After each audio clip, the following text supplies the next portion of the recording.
Samuel Adémọ́lá gbajúmọ̀ òṣèré orí ìtàgé náà tún dágbére fáyé o.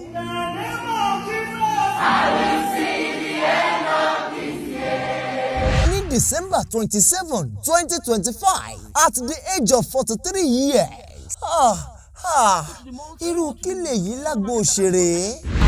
Ó dìgbà kan náà a ó pàdé láyọ̀. Ṣebí àwáyé mákú kan òkúkú sí. Bá a fẹ́ bá ò fẹ́ ikú lòpin ohun gbogbo. Bá a ti ṣe ń ṣèdárò àwọn ẹnire tó ti lọ.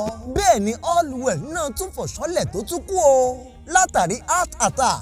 Ó mà ṣe o, gbogbo wa la dágbádá ikú. Kò wá sẹ́ni tójúde bàbá rẹ̀ ò ní wú koríko.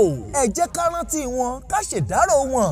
Bónírètí wọn bá tiẹ̀ lóhùn òfin gbá mọ́. Àwọn iṣẹ́ rere tí wọ́n ti fílẹ̀ yóò ní parun. Àwọn gbajúmọ̀ òṣèré tíátà àtolórin tí wọ́n dágbére fáyé nínú ògbólógbòó ọdún 2025.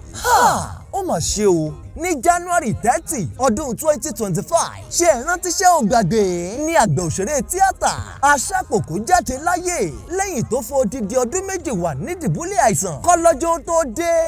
Ó mà ṣe o. Pat Ugwu ńkọ́ òṣèré tíátà tó jẹ́ ẹ̀yà Ìgbò ńlòun. Ọjọ́ karùn-ún oṣù kejì ọdún 2025 nìkú wọlé wẹ́rẹ́ tó sì mẹ́nire lọ. Ṣé ẹ wá rántí ṣé ò gbàgbé? Mona Lisa Stevie ṣé ẹ rántí obìnrin tọ́lọ́run kẹ́ pẹ̀lú ẹwà tó rí rùbúrùbú bí ẹ̀fọ́ etídò tó jẹ́ sísanra rẹ̀ làwọn èèyàn fi ń bú lórí ẹ̀rọ ayélujára. Oṣù karùn-ún ọdún 2025 ńlòun náà mà tún dágbére fáyé lẹ́yìn iṣẹ́ abẹ tó ṣe torí ọ̀pọ̀lọpọ̀ èèyàn tó ń bú. Ó mà ṣe o. Olóògbé Ṣẹ́gun Rẹ̀mí àgbà òṣèré táwọn èèyàn mọ̀ sí Chief Kànràn 25th of August òun náà ni bàbá yìí lọ lẹ́ni ọdún 72 bó tiẹ̀ jẹ́ pé bàbá dàgbà díẹ̀. Kòkòrò tún wá jẹ́ agbádùn obì tó gbó nípa ti Rájí Samad Adétọ́lá tọ́pọ̀ èèyàn mọ̀ sí Sánkú. Monday September 1st lòun náà káyé pódìgbà ó ṣe lẹ́yìn ìjàmbá ọkọ̀ tó ní pẹ̀lú àwọn ọ̀rẹ́ rẹ̀ lẹ́ni ọdún 28 28 years.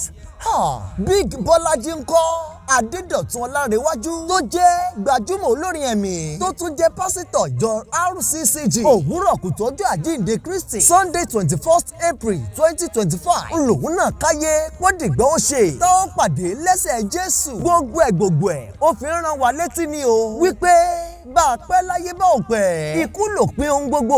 Ṣe rere nígbà tó wà láàyè kó rántí ọjọ́ kan tá ó fèrùpẹ̀ torí ilé ayé yìí àfọwọ́bà sílẹ̀ ni o. Kí Ọlọ́run ó dẹ àwọn mọ̀lẹ́bí àwọn tó ti kú yìí lọ́kàn. A ò ní rírú ẹ̀ mọ́ lágboolé amúlùúdùn o.